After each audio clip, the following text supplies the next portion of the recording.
Ladies and gentlemen, welcome to the Jefé Sports Podcast. Spring has officially sprung in Ohio, and that means it's time for the sunshine and warm weather, right? Well, I mean, if you're listening from Ohio, let's be honest, you never know what's going to happen. It could snow one day, could rain the next day, and then be 95 degrees out the very next day.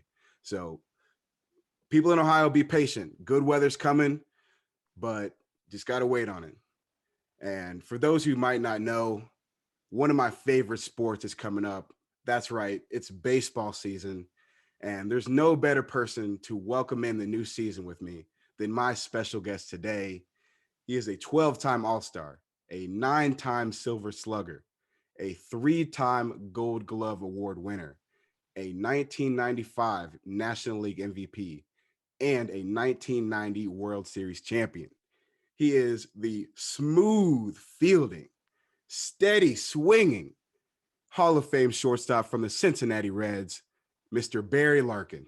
Thank you, Jeff. That was an awesome introduction. What you forgot was the Michigan alum. I know we talked about it a little bit, but I had to come at you early and often with it. Barry, man, we were just talking about this. You Yes, talked about it for a good 15 minutes. I don't want to hear any more about Michigan. Oh, thank you, man. It's good to be with you, bro. I'm looking forward to the baseball season for sure. Yes, sir. Yes, sir. Well, first, let me congratulate you on your new role, joining the Reds broadcasting crew this year. How excited are you? Yeah, I'm excited about it. I had an opportunity when I retired to work at MLB Network and start at the beginning there. I did a lot of studio work and called some games, and then I transferred over to ESPN and kind of expanded my role. Then I got out of broadcast and went back onto the field, which is what I really love, player development. And with COVID and things changing in the industry so much, the Reds came to me and asked me if I would be interested in doing some broadcast. Of course, well, we had some issues down there with Tom Brenneman in the past or this past season. And I called the Reds when that happened and told them if they needed me to step in, I would be willing to do that. And so I showed them that I had some interest in doing it. And, thank goodness they reached out to me this year and said, hey, listen, we really would like you to come and be part of the broadcast. And would you be interested in doing it? And I said, absolutely. So I'm excited about it, man. And just to get back in the booth and, John Sadak, who will be the play-by-play guy, is an awesome dude. And I'm looking forward to having a lot of great conversations about the game because you and I spoke about it. Being in this industry, it is about telling a story. I like to tell a story in real time and why things are what's happening, but why things are happening. Obviously people can see on TV what's happening, but as to why or what should have happened in that particular situation, I'm looking forward to having conversations about that. Yeah. And I will say that one thing about baseball is that it's a very intricate sport. The average fan might just see a home run, but what I'm really looking for from the Reds broadcast booth, and I think that you'll be great at this, is, telling the different pitch combinations, telling why he pitched that single pitch rather than a fastball or a curveball, and really just breaking down the game. Because I've played baseball my whole life, but most people, they just tune in just because it's on. But really understanding the game, I think you guys will do a great job with that. And I'm really excited to see you back in the booth. And I'm pretty sure I can speak for all of Reds country to say that, Barry. Well, I appreciate that. I look forward to it, man. I just look at it as a great opportunity. And, who knows what will morph from this opportunity, but it is all about educating. I think the worst thing as a fan, and I'm a fan of many sports, many of which I don't really understand the intricacies, and you mentioned that, of the sport. One of the things that I'm looking forward to is really kind of explaining and giving an insider's view. And, obviously that's the reason why they've asked me to come to the broadcast booth. And, that's what I've always learned. Now, I will also tell you this, I'll be critical of the play, not of the player. So, that's just my MO, and it's the way I've always been. I'm a glass is half full guy. So don't look for me if the team is not doing well. to start, tugging on that side, because I am the eternal optimist. I love it. I'm Okay. myself an optimist too. You know, it's almost like, why even like dwindle on the bad? Especially in baseball, it's a long season, 162 games. You can't just dog your team for some period if they go on like a 4-game skid, 5-game skid. You always got to be optimistic. And with the Reds, we have a great team this year. Again, you know, future Hall of Famer, somebody's going to be joining you in the Hall of Fame, Joey Votto. He's back. Two-headed monster of Luis Castillo and Sonny Gray back. We got some big bats coming back as well. Moose, Gino, Castellanos. Barry, how are you feeling about this year? Well, I like the team.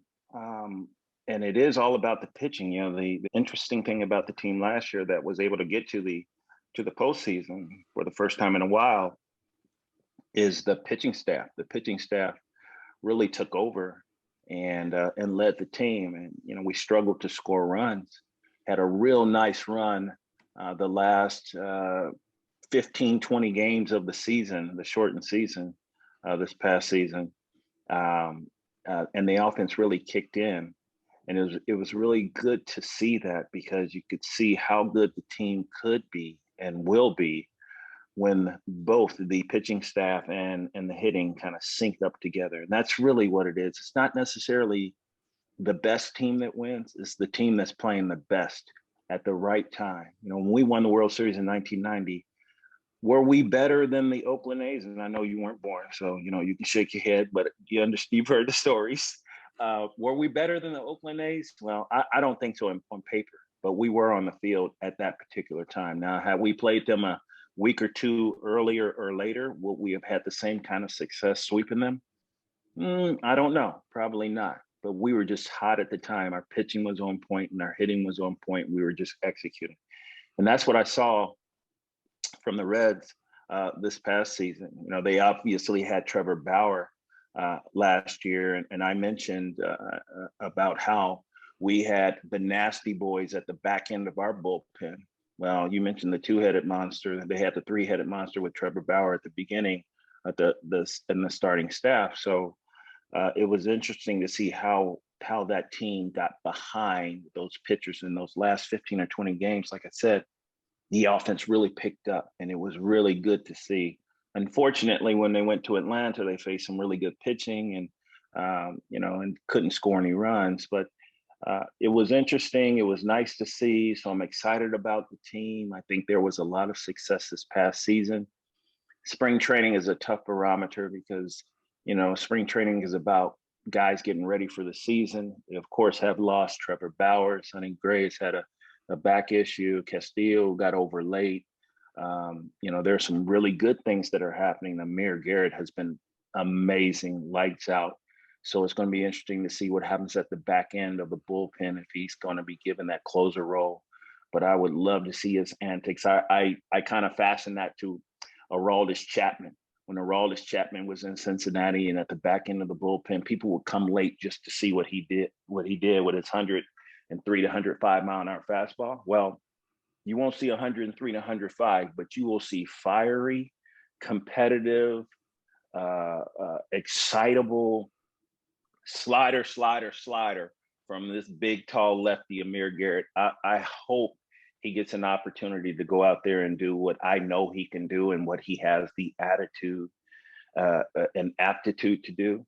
So I think there's a lot of exciting things that are going to happen this year. 162 game season. Hopefully that's what we'll get in. And it'll be interesting to see how the guys kind of rally. It's peaks and valleys, and I think it's going to be a little bit different this year. I know David Bell has some different weapons. He has a little more speed in camp this year.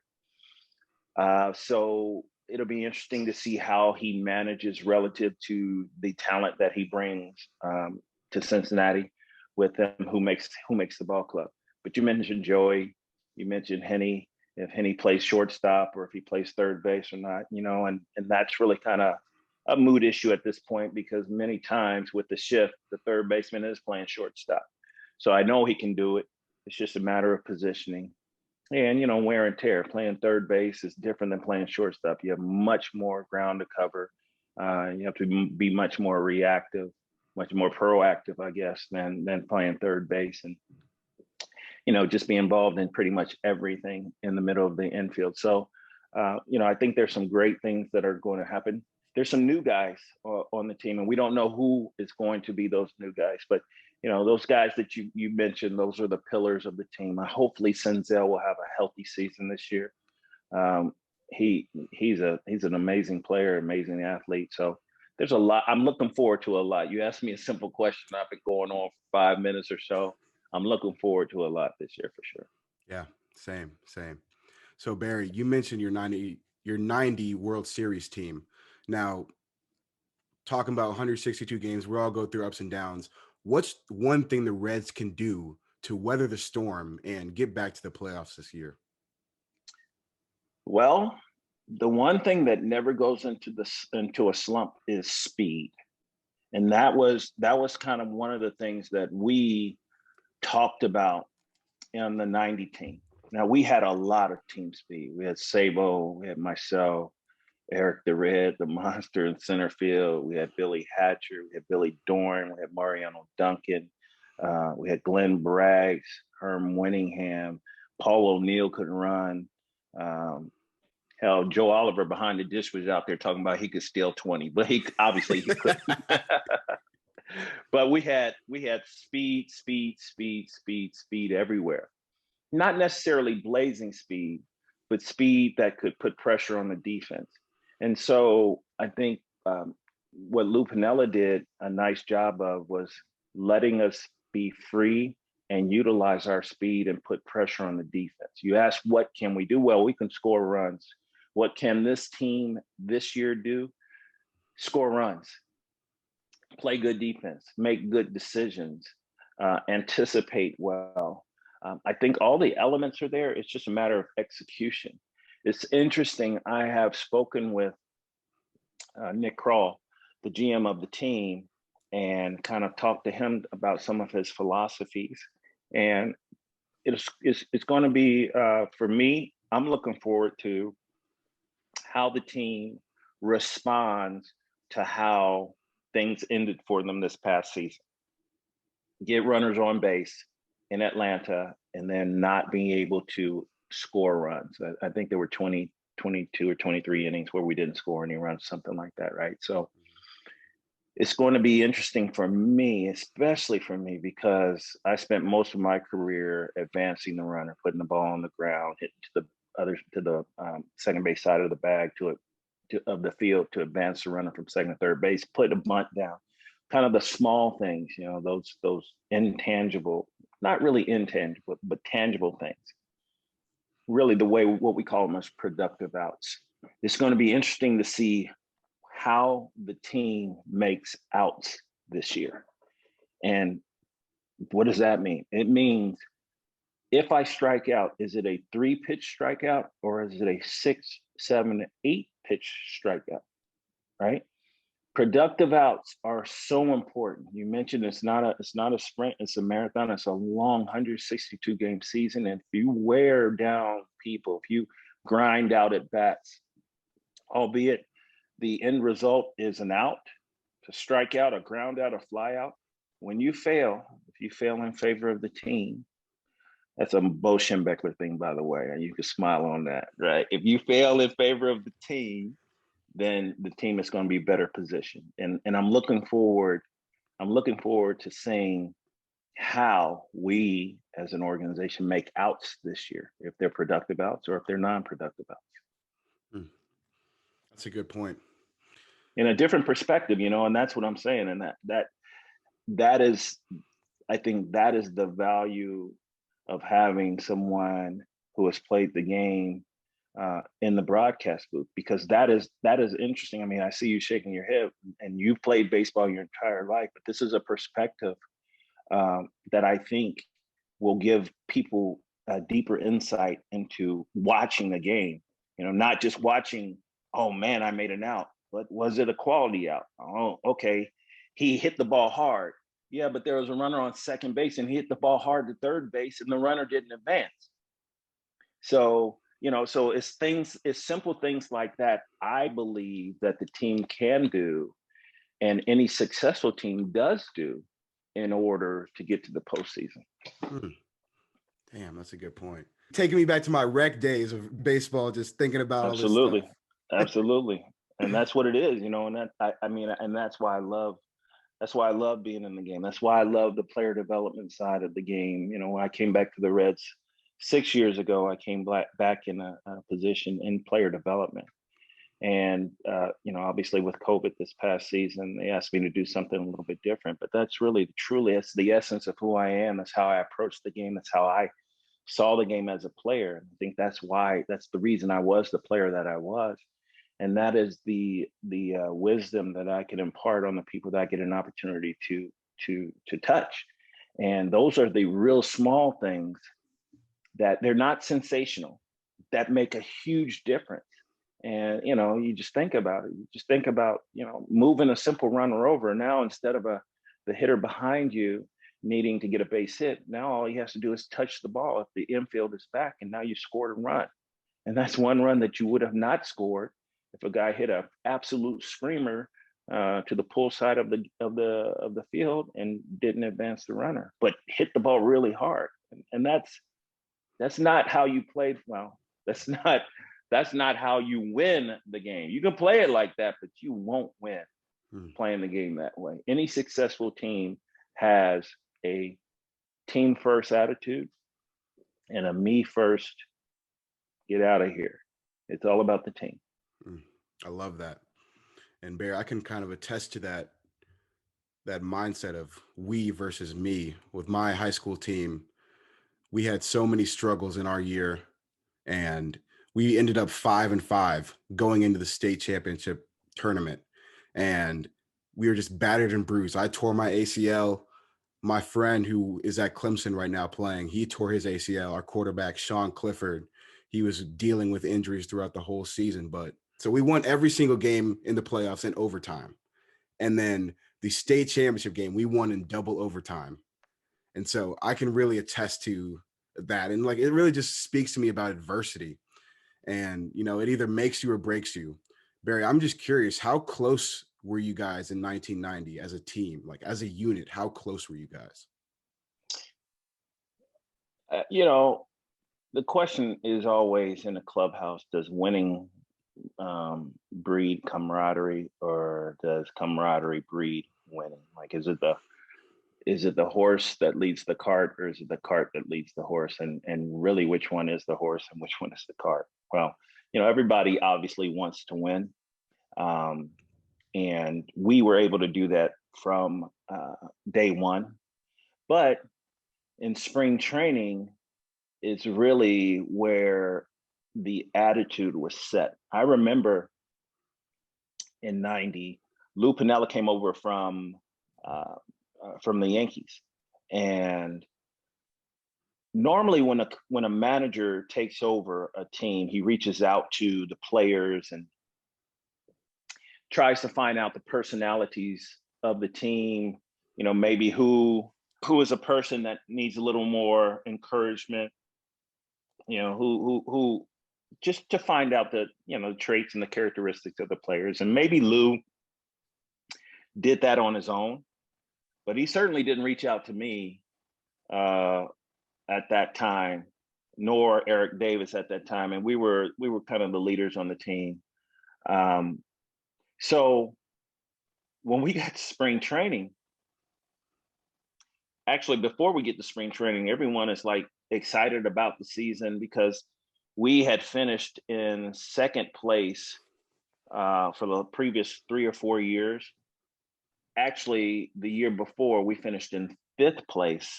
We had a really, really bad year in '89, but Pete Rose was there, and that was the year that Pete Rose got in trouble, and we had a lot of off the field stuff that we were dealing with. So that was kind of a wash.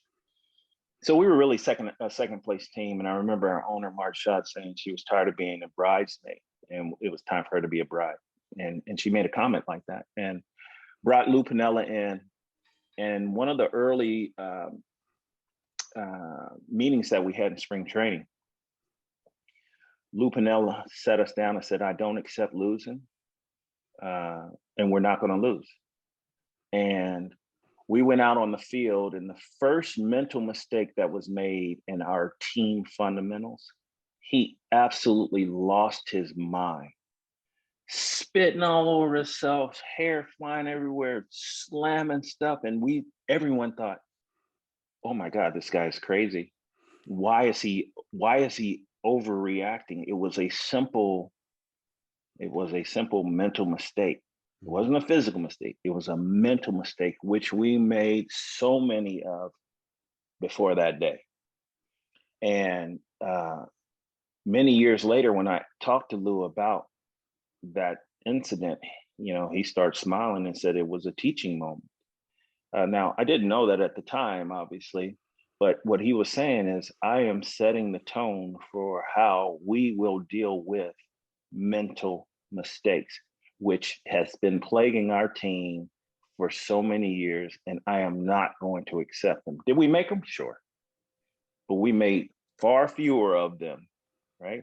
Mm-hmm. And because we made so many less mental mistakes, we made less physical mistakes. So winning is kind of a culture. It's a mindset. You want to see your team win. It's not easy to win. You have to finish games. I talk to people all the time about any pitcher can go out there. The common thought is that any pitcher can go out there and close a ball game. It's 3 outs. 3 outs in the ninth inning is just like 3 outs in the fourth, fifth, sixth. No, it's not. No, it's not. It's a mindset. And so it's a winning culture. It's a dominating culture. That's why I think Amir Garrett would be so good in a closer role, just because of his mindset and his approach, his mental approach to the game. And that's just an example of what I'm saying. So my hope is what happens with this team is that culture of winning, that mindset of making productive outs,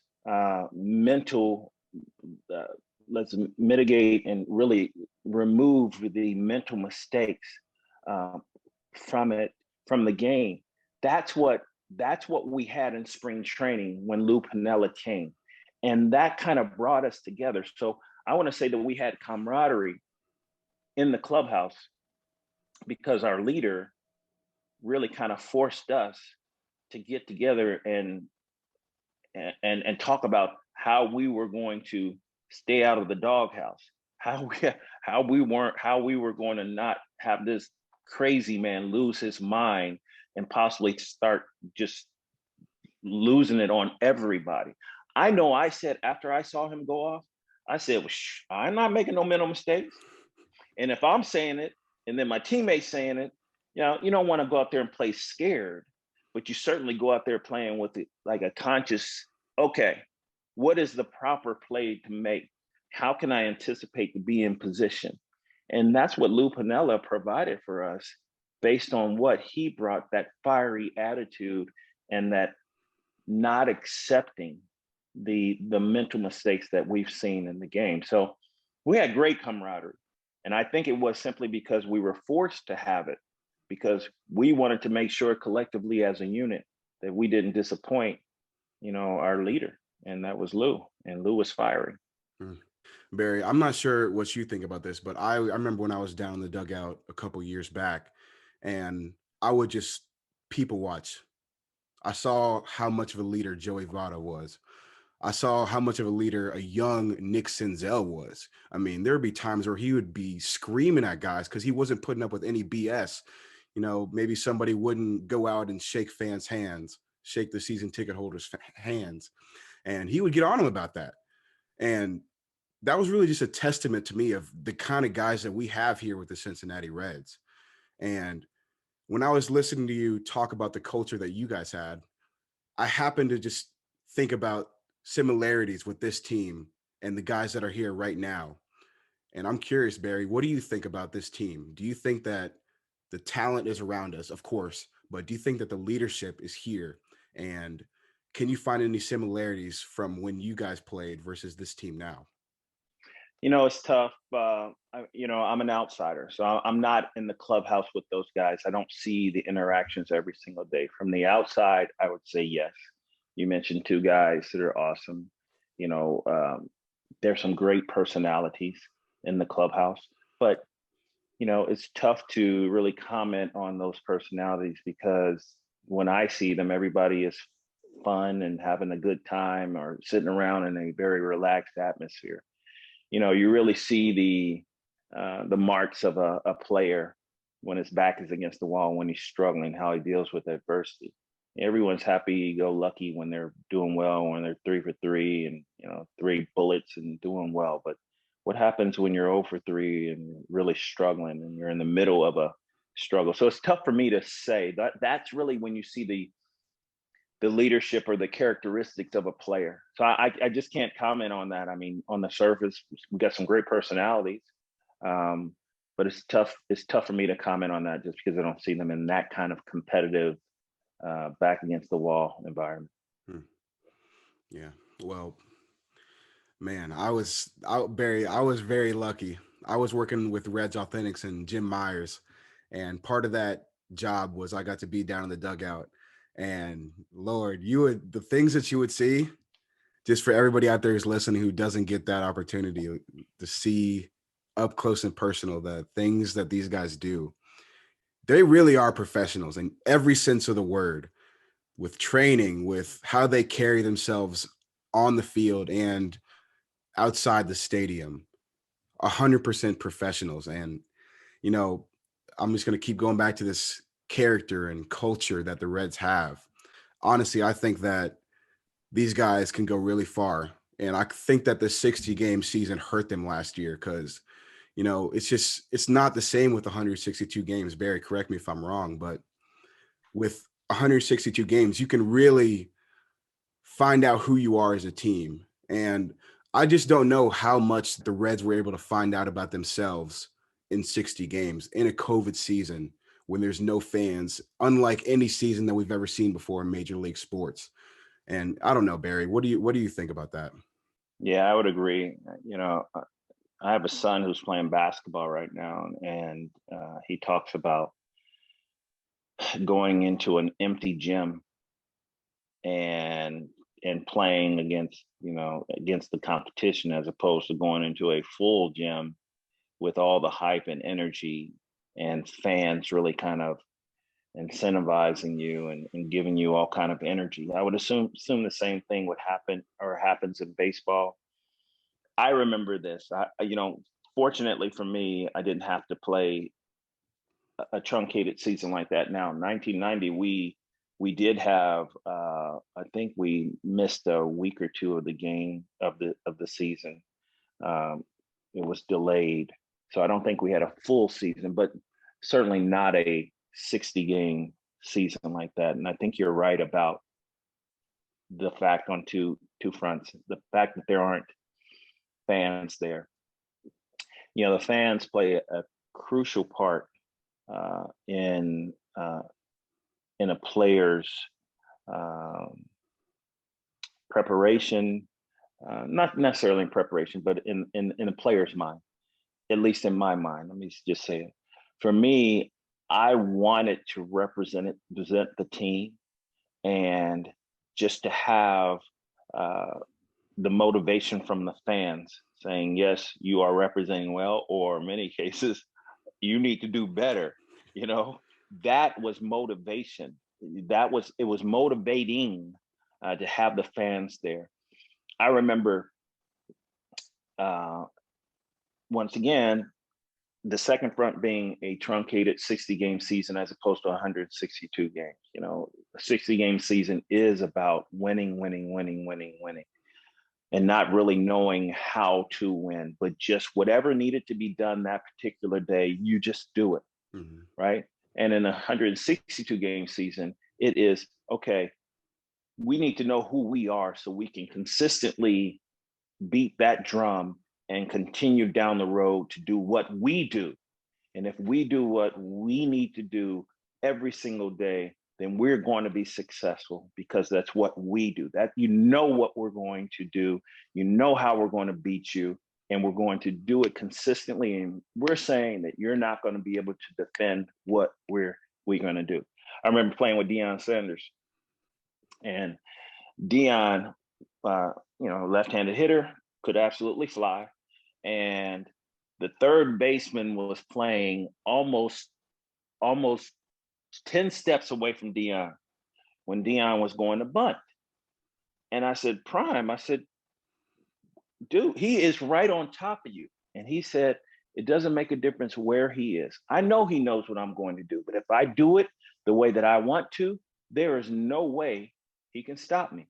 And I was like, oh, now, so you talk about conviction and commitment. That's what happens in a 162 game season. You're committed to the way that you play the game, as opposed to in a 60 game season, you go out there and you just do whatever you have to do in order to win. And that may or may not be your strength or your weakness, but you do have a specific amount of time you got to get the job done. So I don't know if I answered your question or not, but the fans were huge as far as bringing the energy and motivating players. As you mentioned, we're all pros, so we go out there and yes, we're motivated and do what we have to do. But when you have 40 some odd thousand, 50,000, 60,000 screaming fans out there, and you can't even hear yourself talk to your teammate, there is a whole different level of energy that you feel as a player. I remember going out during the playoffs in the World Series, like, oh my goodness, this is amazing. My hope is that every baseball player gets an opportunity to experience that, and that's all about postseason. Of course, opening day there's an opening day kind of. We're so excited to be here, and there's this area of expectation, but that exists every single season. Spring training comes, and then opening day, and everybody's excited, and then okay, the team either does well or doesn't do well, and then the attendance drops to nothing, and blah blah blah, and then we're playing the season, and then there's the dog days, and then you get to September, and you got the playoff. You got the playoff push. People start coming back out, and the weather starts getting colder, but your team is getting hotter, and you're playing better. And then comes the playoffs, and it's just an absolute buzz around the city. With the media attention, there's people in town. There's all this kind of stuff. That's all from the fans. That's all from the fans. And you as a baseball player, I as a baseball player picked up on that. And that made me, although bruised and hurt or whatever it was from a grueling 162 game season, that gave me that extra energy and motivation to just push through and continue and be even more laser focused on what it was. Because, there's a certain amount of times you can hit the ground without being effective.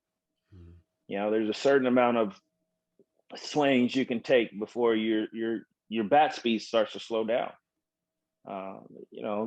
But that, and you feel that in a 162 game season. But when it comes to that 163rd game of the season, and the fans are there, and it gives you a little more energy, it gives you a little more motivation to be able to go out there and not just physically do it, but emotionally and mentally be more laser focused. The fans are huge in that.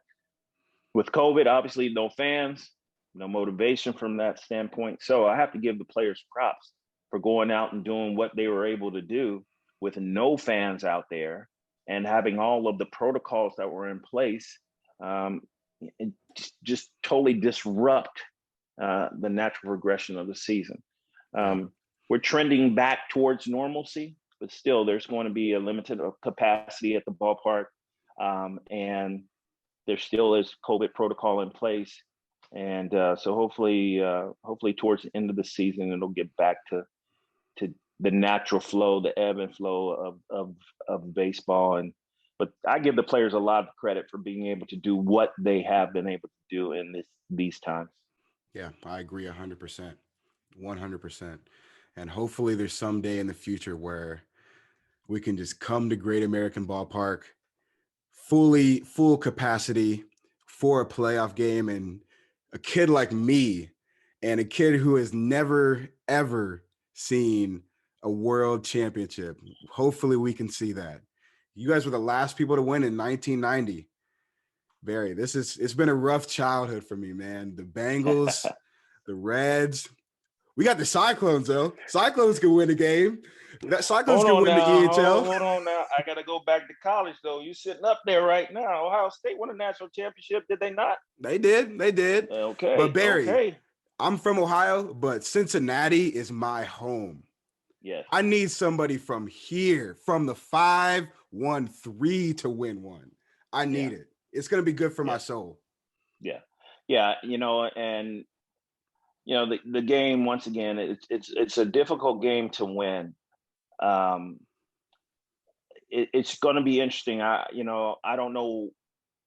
I do know it's going to be exciting for me to watch how the team progresses.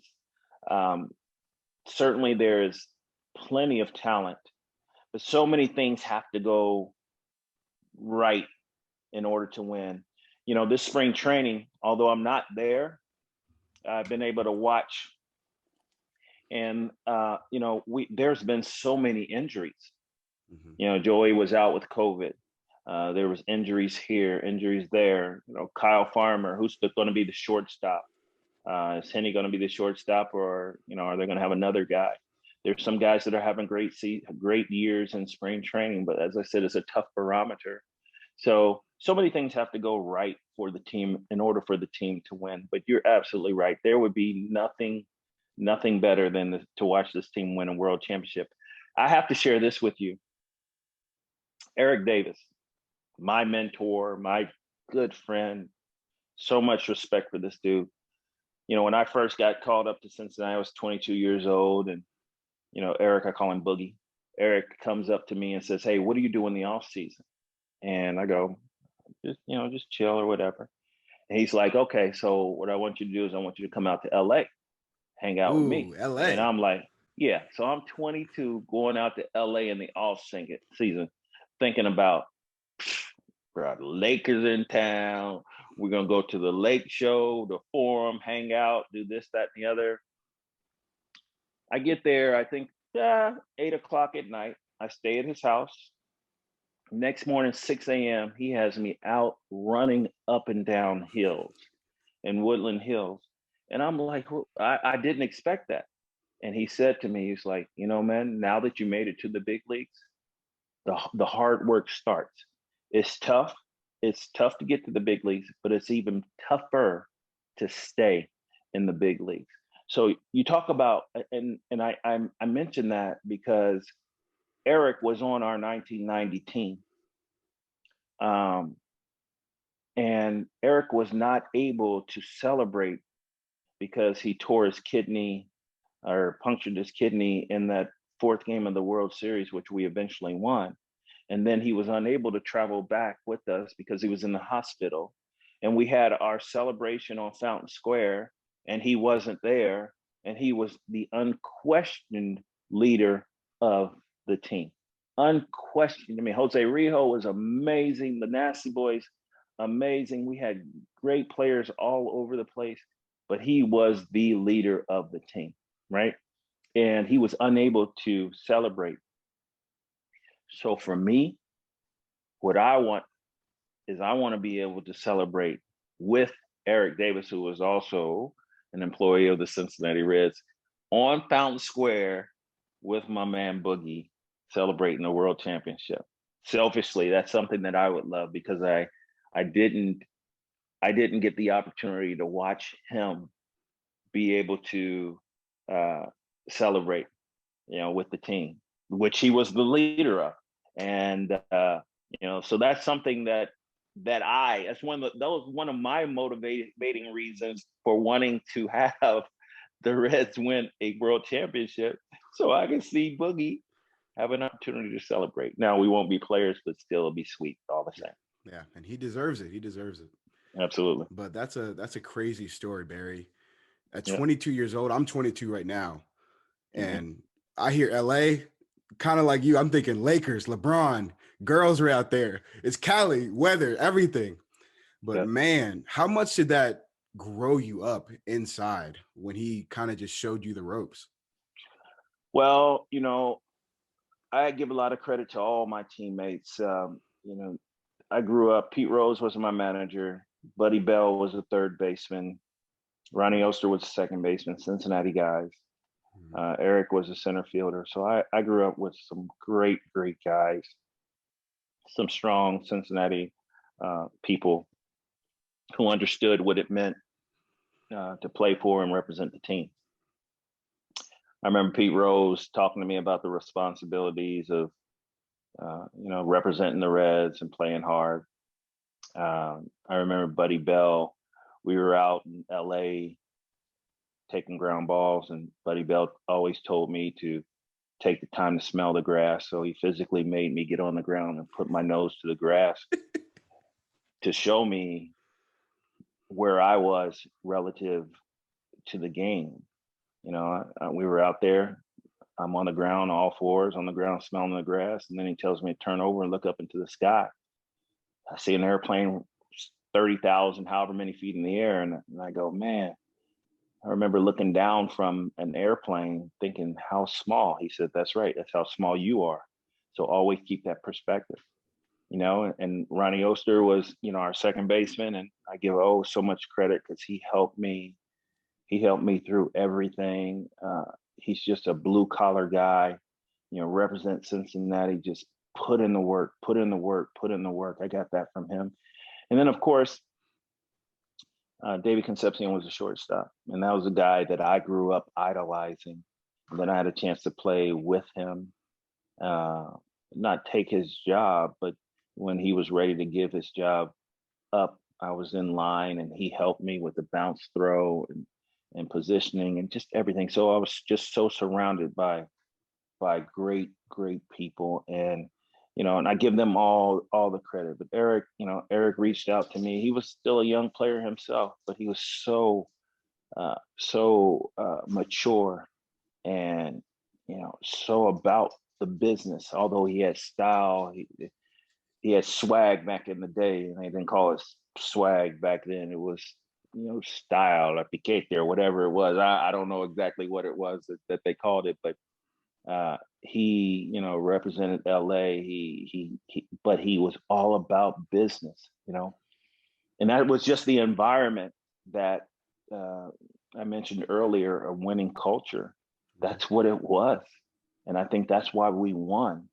And I have to give credit to all those guys because all those guys brought different elements, but the commonality was keep your head where it needs to be, concentrate and focus, give me a quality, whatever it is.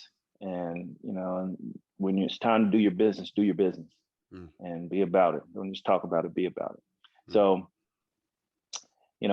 just something, I was just so, I personally was just so blessed to come into the game at the time that I did and be surrounded by such great, great men that were so influential in my life and helped me kind of shape my perspective. And they helped me.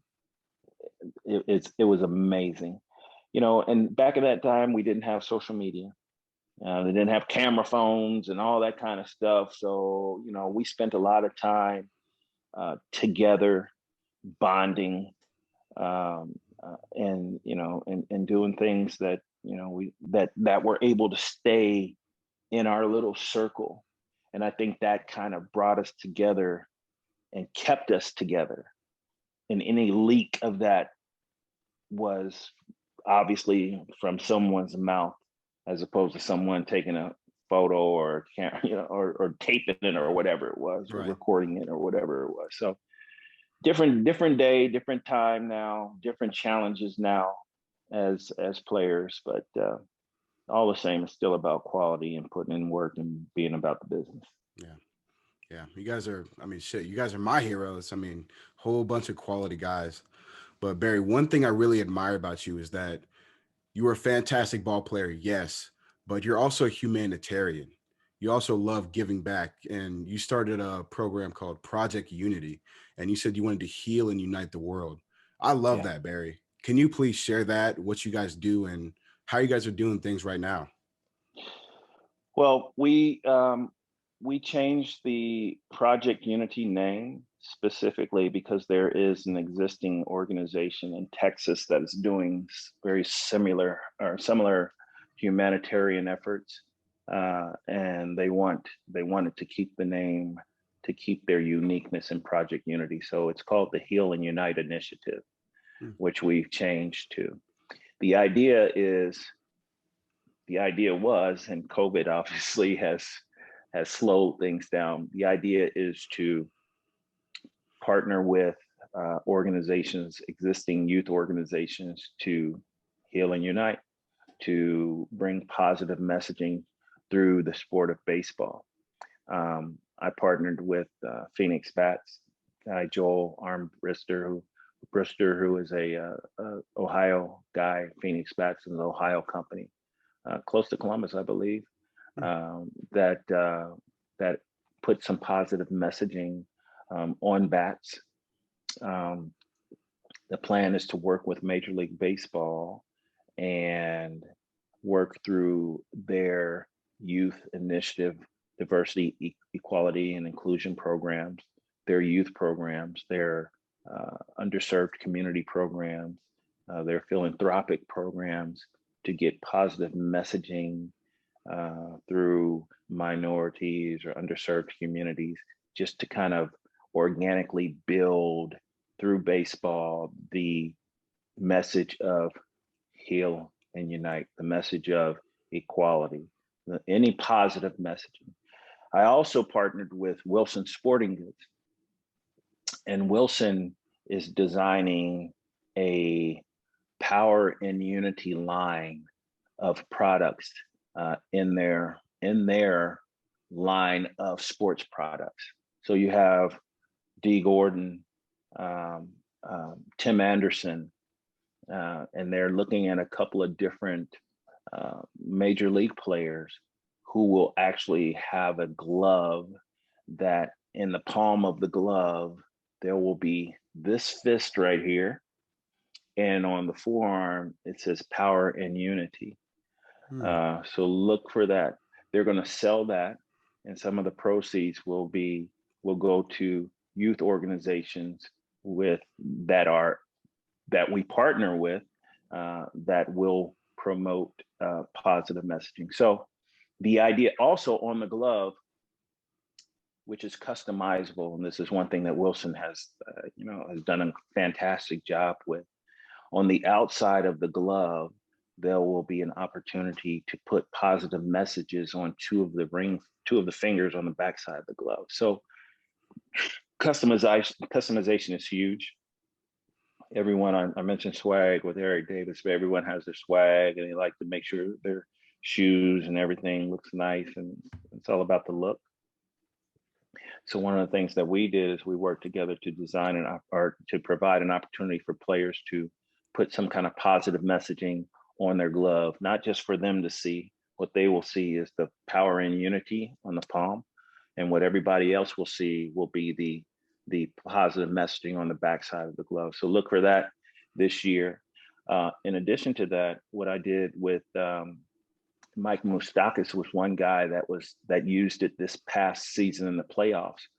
On the handle of the bat, on the bottom of the bat, we designed with this Healing Unite initiative, two hands kind of clasped together, and it says Heal and Unite. And Mike Moustakas, as I said, used that in the postseason. Now we were doing this during the COVID shortened season this past year. We were trying to come up with positive ways how to get positive messaging out there. But we did get endorsements from, as far as the power and unity, the Project Unity, if you will, the Healing Unite initiative. We got endorsements from the Hall of Fame. We got endorsements from Major League Baseball, from the Players Association, from the Players Alliance. So there's a lot of positivity that is happening in the game.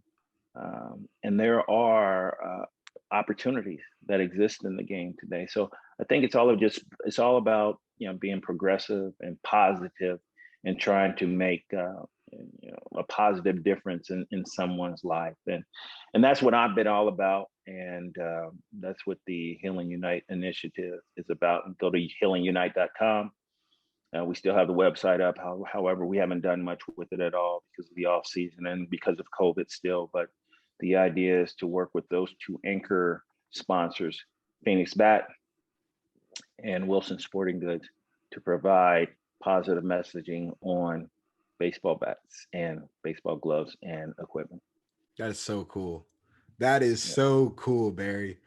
I cannot wait to see the gloves too. I know everybody's got their own drip. We call it drip nowadays. It's not swag anymore. It's drip. So Okay. I can't wait to see what Tim Anderson's drip's gonna be. You said Tim Anderson. Who else? D. Gordon. D. Gordon. Mm-hmm. Ooh, that's gonna be tough. Yeah. I can't wait to see that. Yeah. Well, Barry, I love that, man. I love that you're doing good and giving back. And I'm curious. The Reds do a big focus on giving back. And quick shout out to the Castellinis, Karen Forgas, Charlie Frank. They all do a stellar job at giving back to the community. Barry, is this something that you could see that the Reds youth organization implementing in their daily organization goals and stuff? Yeah, the interesting thing is, you don't want any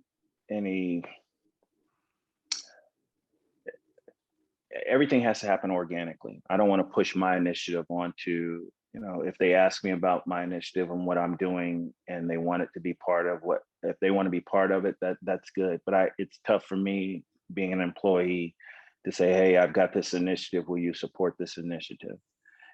I want to do positive things. One of the reasons I'm coming back to Cincinnati and one of the things that Phil Castellini personally asked me to do is help him on the diversity, equality, and inclusion side of the business. And so I look to be or look forward to being part of the communities in Cincinnati and helping with all those people that you mentioned, the Urban Youth Academy. And I just think there's a lot of positive things that can happen. I'm just, I haven't been back to Cincinnati in this kind of position. I mean, last time I was there was as a player. So, I'll be back in Cincinnati during the home games. And, my hope is that I'll be able to integrate back into the communities and be able to serve the communities and kind of build a bond, with the Reds in the communities. And, I know it's important to Bob Castellini. I know it's important to Phil Castellini. So I'm looking forward to seeing how it really manifests itself. And of course, you got to get past this COVID first, right, before any real face-to-face integration. But certainly we're trying to anticipate and build the groundswell and build some infrastructure and some relationships so that when it does open up, that we can just seamlessly kind of make a really positive impact. I can't wait to see it.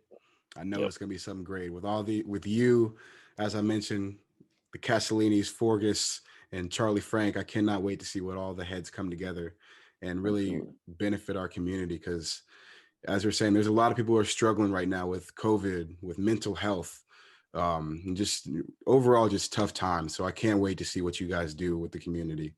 And if there's anything I can do, I love giving back. I love volunteering. I was down at the Reds Youth Organization a couple years back. I was down with the Players Alliance at their event, got this cool little hat. Yeah. And gave over 300 meals to people in the Cincinnati community. So if there's anything that I can do, Barry, please do not hesitate to reach out. You got it. You got it. Yes, sir.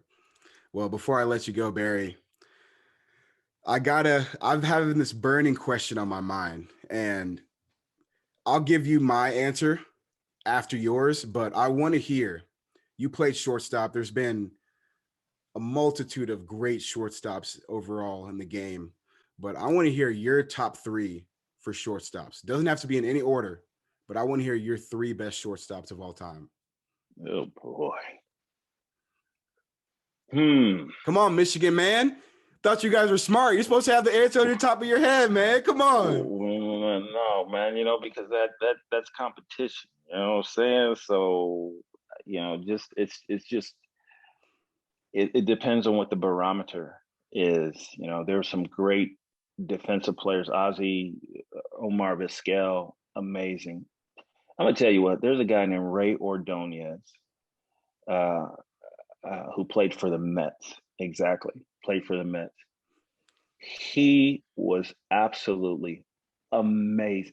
I was amazed to watch this guy. There's a guy playing right now, Jose Iglesias. He's with yes, he is with Anaheim right now. But he was in Cincinnati. He went to Baltimore and Anaheim. Defensively, these guys are absolutely amazing. Barry, did you see the play he made this week?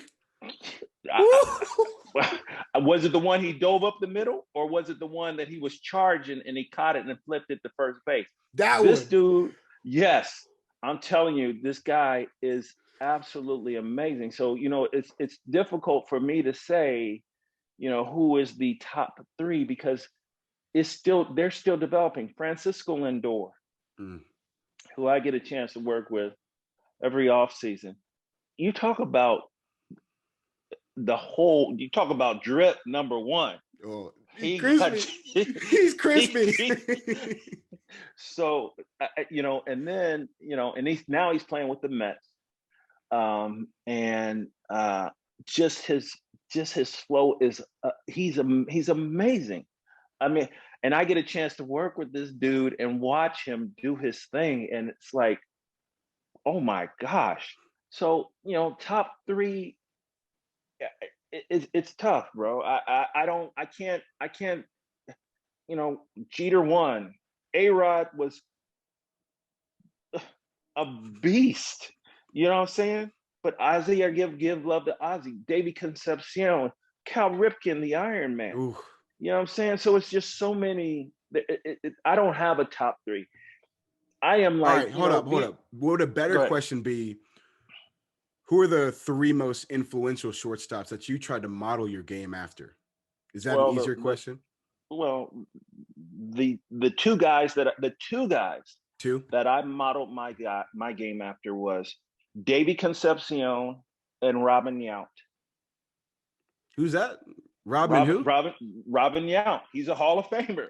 He used to be a shortstop with Milwaukee, and then he eventually moved to the outfield. But he was a long, kind of a tall, kind of more erect player who had thump and could go get it, and was just a bad boy. And you call it drip. What do you call it when you got all the hair flowing? That's flow? the lettuce back there. He had the lettuce going on. Matter of fact, he still has the lettuce. But those were the two guys that I fashioned my game after, because I kind of played well, because I watched Davey and I wanted to be like Davey, right? But Robin Yount, I saw him play and I was like, wow, he's kind of more erect, kind of like how I played, and he had some thump, and I was like, okay, maybe I can hit the ball like that, So, but see, when I dropped the Robin Yount on you, were like, who's that? Well, he's a Hall of Famer, number one, but he was just an amazing guy. But once again, it's because that was kind of how I saw myself as a player. There's something to be said, and this is so important, I think, for our community, and why what's happening in this world is so influential now and impactful, is because if you can see it, you can be it.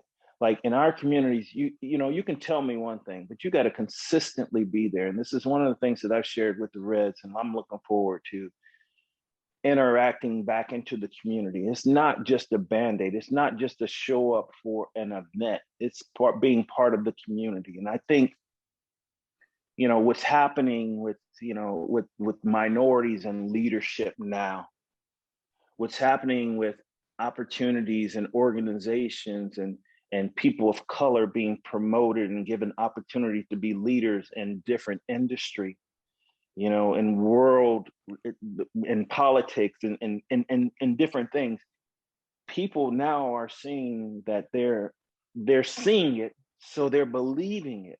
And that's kind of how I was. It's like I associated my game, I fashioned my game, and it was a better question that you asked, to guys that I saw that kind of looked like me.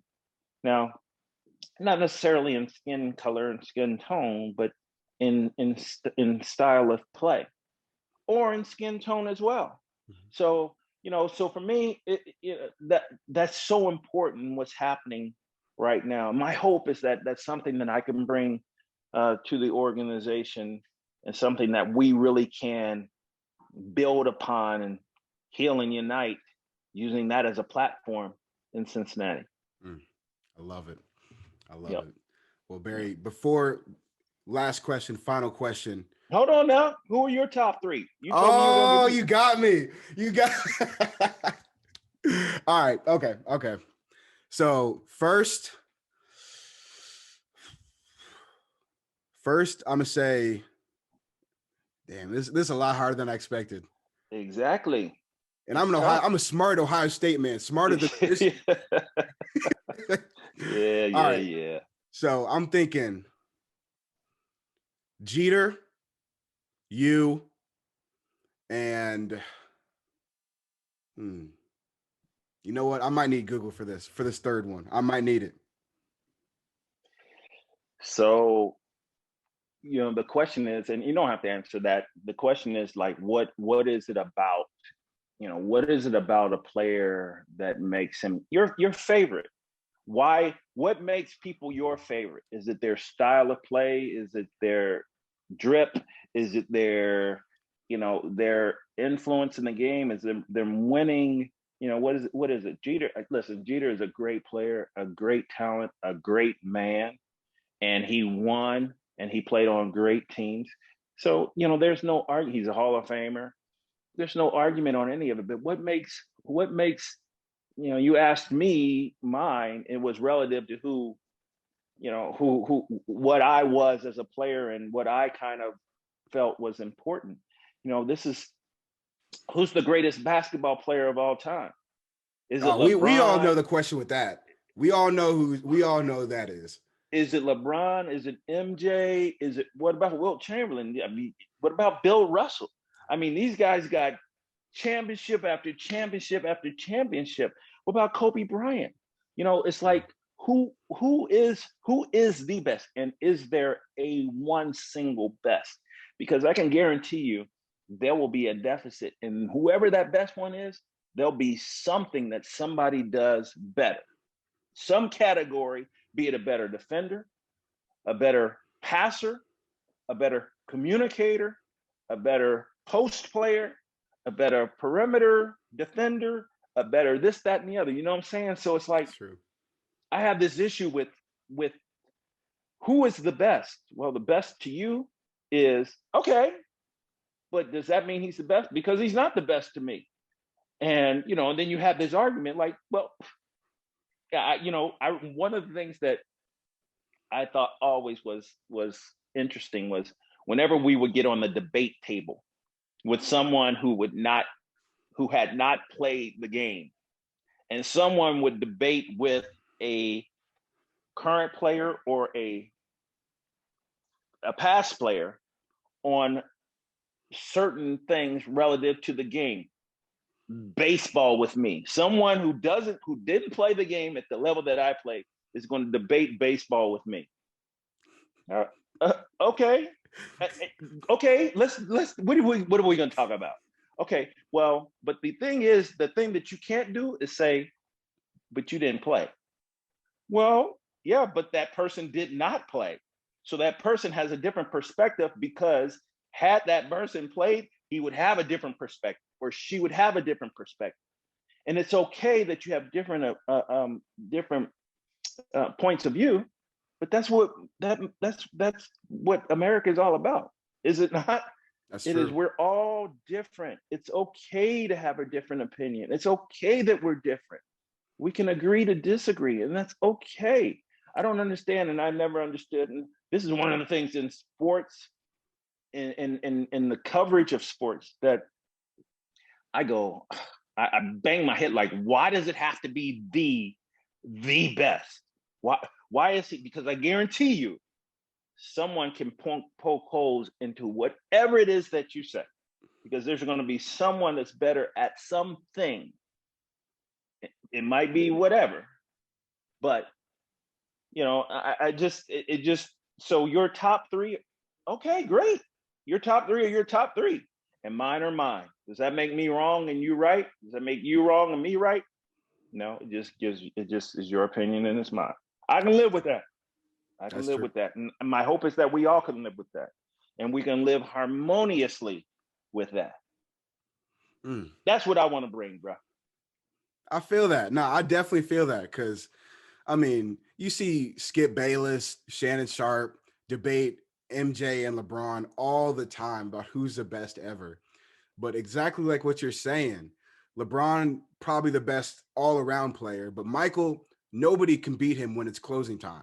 That boy's a killer. So I kind of think you're right. Like, in sports, I actually take a class right now where I'm talking about that. It's like we've gotten so much into an argumentative space with sports, especially with sports television, sports anchors, that everybody wants to argue their point, when in reality, you just got to give a man his flowers sometimes. Like, bro, you're the best at this.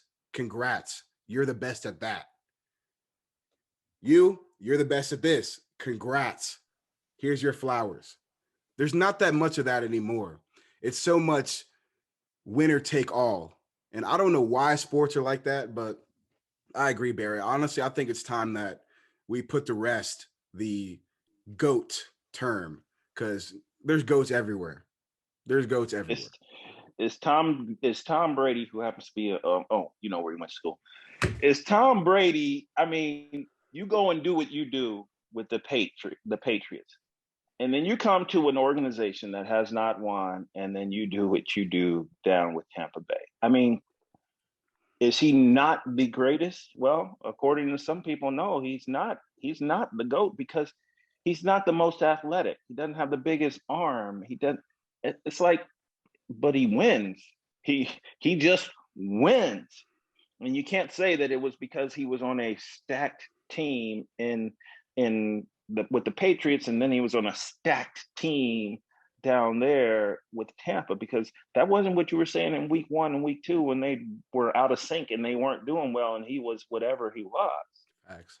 But they came and he put together in the marathon of the season, he was able to work with front office and change minds and plan and strategize and best use the talent that's around and get even better talent in and come up with a comprehensive strategic vision of how we can go and march this ball down the field. And eventually they were playing the best football at the opportune time. It's not how you start, it's how you finish, right? And It's like, and that's what I'm saying. That for me, that's what's great. That's what greatness is. It's not a flash in the pan.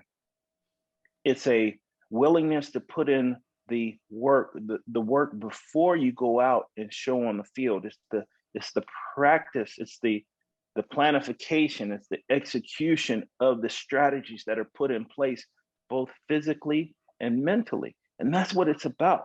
That's what makes great teams win. And I feel like that's what I'm about. That's why I believe I had the success that I had. It's because physically, physically I was able to do what I was able to do physically. Didn't hit the most home runs, this, that, and the other, but at specific times when I needed to steal a base, I stole a base. When I needed to try to drive the ball, then I would look for I wouldn't come out of my shell to try to do something, because physically I'm just not that strong to do that. Didn't have enough bat speed to do that. I'm listening to myself talking. I'm talking about a Derek Jeter. But I was disciplined enough to wait to get a ball in an area where I could juice it. So I would stay off that sinker down and wait for a mistake, or just take a walk, wait for a mistake up in the zone, and then jump on that ball that's up in the zone, because that pitcher knows that he can't make a mistake up in the zone. And good and well, when you say don't do this, that's exactly what's going to happen. So for me as a hitter, I had to stay disciplined enough to get a ball in an area where I could do what I needed to do with the ball. And so, you talk about the GOAT. That's one of the reasons I think Jeter is one of the greatest of all times. That's why I think, Tom Brady is one of the greatest of all times. Not just the physical, it's the mental, it's the strategy, it's the focus, it's the workman type of approach to it. Derek Jeter, Michigan, a Michigan guy, blue You had to say collar. that again, didn't you? Well, I'm talking about the state of Michigan. I know. I'm talking just about playing. I'm playing. I think it was Kalamazoo. But the reason I think he is one of the greatest of all times is, yes, physically, yes, ability, of course, but it's his approach. His approach. That's totally different than somebody else that just is so physically gifted that they just roll out of bed and could just kill it, right? Tom Brady the same way. So my perspective, being a guy who was kind of a glue guy, the guys that I idolized weren't the flashy, the sensational guys. It was the guys that plan, methodical, pragmatic approach to the game, and of course did well, but it wasn't all about the flash. It was about the plan. The Jeter play, him backing up the overthrow in Oakland and backhanding the ball to the catcher. He's seen that guy miss the cutoff man 150 times. So he was like, I know he's about to throw the ball over the guy's head. So he anticipated that. And that was one of the greatest plays, in the history of the game. And the reason it happened is because he was able to anticipate that was going to happen because he's seen it so many times. And he had the gall to get out of position to run over there where the shortstop normally isn't over there. So that's what I'm saying. It's like, that's the kind of things that for me are attractive in my mind that make players great. MJ, all around great. LeBron, all around great. These guys are just amazing athletically, but in their strategy, in their planning, and what LeBron uses his platform to do, which MJ didn't really have. But LeBron, and the way that he uses his platform now to make positive change, it's just amazing, just amazing. So everything is relative. The scale has changed from the days when I played to now, when MJ played to now that LeBron's doing this thing. So it's different. Both guys, like you said, give them their flowers. You were great, you are great, and we appreciate your greatness. Mm-hmm. Simple as that. Yeah, I agree. And I mean, excellent point about doing the extra stuff. I kind of, Barry, it's kind of weird with my generation because everything's flashy. Everybody's Instagram, like flashy, just over the top. But when at least when I look at who I try to embody myself as and who I try to just take to the next level with my own personal beliefs, it's those guys like LeBron. It's those guys like, I don't even know who, LeBron, Kobe, who just go at it, wake up 6 a.m., already got grind on their mind, and they just go at it. And I think you, like you were one of those guys. You, Oscar Robertson, just many guys who are like that, not really into the flash. And it's kind of weird because I have to I have my own show, I have to be a little bit of flash. And I'm okay with that because I got a big personality. But I think at my core, and what winners have in common is the fact that they are disciplined. Like you mentioned, they're disciplined, they're hardworking, and they really just are about their business. And at the end of the day, I think that's what it's all about, being about your business and being disciplined, hardworking guy. It really is, man. And, I think, the flash comes, I think from an athlete's perspective, the flash comes as a result of being in position. A lot of times I remember watching some shortstops And this is something I really studied because I wanted to be as good as I could potentially be at shortstop. So I watched different techniques of players. And one thing that I noticed was a lot of flashy plays happen because of athleticism, but lack of positioning. So, I'm watching highlights of games and I see a shortstop get to the bag late and a throw be a little bit off the bag, and the shortstop reaching out for the bag, touching the bag with one foot, reaching out, doing a pirouette and throwing the ball to first base. And the announcers losing their mind, like, oh my goodness, what a great play. And then as I'm sitting there with my teammates and we're looking at him like, that throw he didn't need to do that. We're sitting there like, the people that are outside of the building are so enamored with this play that this guy makes. And we are sitting in the clubhouse saying, that dude was so out of position. He had to do that. Or in many cases, he stayed out of position so he could do that. So he could make it flashy. He didn't need to make it flashy. You know what I'm saying? So there are both of those do exist. And you got to promote. And in today's world, it is about self-promotion. And you're right.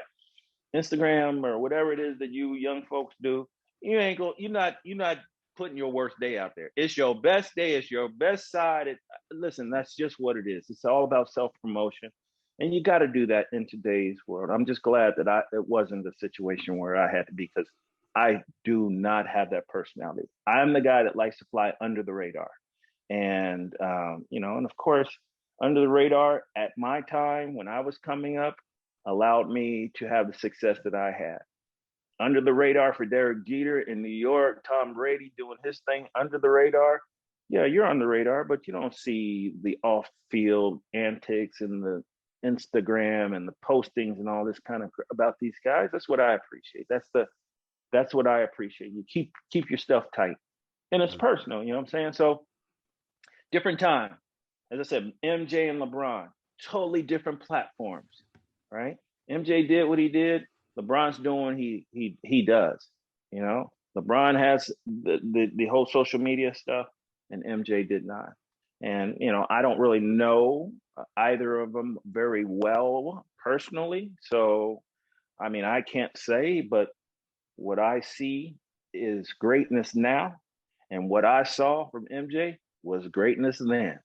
Give them their flowers, because they both had drip and whatever it is that y'all say nowadays, because they were some bad boys. Period. Hey, I agree. Yeah. Barry, thank you so much for coming on my podcast. I appreciate you again. You've been one of my heroes growing up. I can remember going to Great American Ballpark. Specifically, I remember a play. I don't know when it was, but I was with my dad, and somehow, some way, you jumped up, leaped into the air, caught the ball, and then threw it to first base to get the double play. I don't remember what game it was, but like from that moment on, I was enamored with Reds baseball. I can remember that specific play.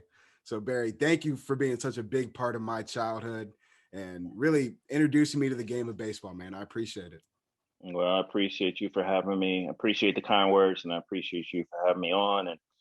And good luck with you, man, because it's refreshing to have conversations like this. Many interviews, people don't really do their research, so it's refreshing to have this kind of a conversation. And I look forward to having many of these conversations in the broadcast booth this year. Yes, sir. Yes, sir.